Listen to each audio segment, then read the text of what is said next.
There was a former Undersecretary of Defense who was invited to give a speech at a large conference, about 1,000 people.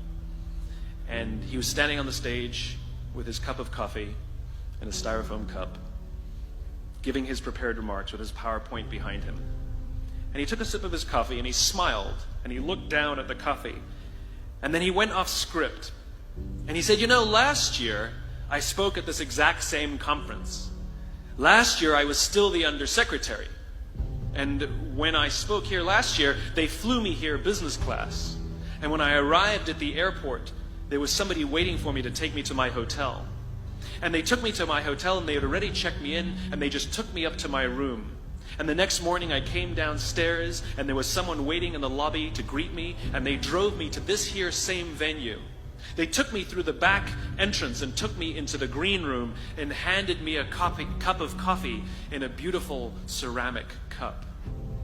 He says, I'm no longer the Undersecretary. I flew here coach. I took a taxi to my hotel and I checked myself in. When I came down the lobby this morning, I took another taxi to this venue.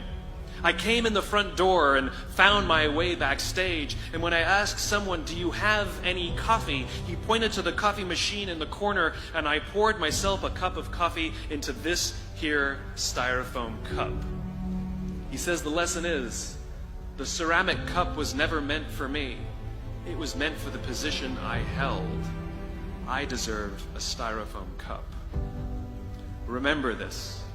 As you gain fame, as you gain fortune, as you gain position and seniority, people will treat you better. They will hold doors open for you.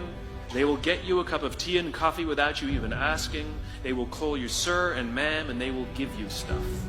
None of that stuff is meant for you. That stuff is meant for the position you hold. It is meant for the level that you have achieved of leader or success or whatever you want to call it. But you will always deserve a styrofoam cup. Remember that. Remember that lesson of humility and gratitude. You can accept all the free stuff. You can accept all the perks. Absolutely, you can enjoy them. But just be grateful for them and know that they're not for you. I remember getting off the Acela. I took the Acela from New York to Washington, D.C. And I got off the train like everybody else. And I was walking down the platform like everyone else. And I walked past General Norty Schwartz, who used to be the Chief of Staff of the United States Air Force, the head of the Air Force. And here I did, you see a guy in a suit, schlepping his own suitcase down the platform just like me. And just a couple months ago, he was flying on private jets and he had an entourage and other people carried his luggage. But he no longer held the position. And so now he got to drag his own suitcase. And never did it sort of remind me more that none of us deserve the perks that we get. We all deserve a styrofoam cup.